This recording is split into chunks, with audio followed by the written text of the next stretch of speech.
শ্রীহরি নামেতে ছিল একটি ব্রাহ্মণ, করিতে ব্রাহ্মণ সেবা ছিল তার মন। দ্বিজ সেবা করে তার নাহিক দক্ষতা, ভিক্ষা মাত্র ছিল তার কার্যের ক্ষমতা। নিত্য ভিক্ষা করি করে উদর পূরণ, তাহাতেই দ্বিজ সেবা হয় অনুক্ষণ।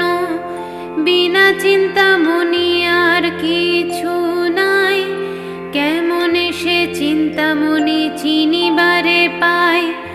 অন্তরে সদাই সুখী অন্ন নাহি পেটে, তথাপি কৃষ্ণের নাম ভিজে অকপটে।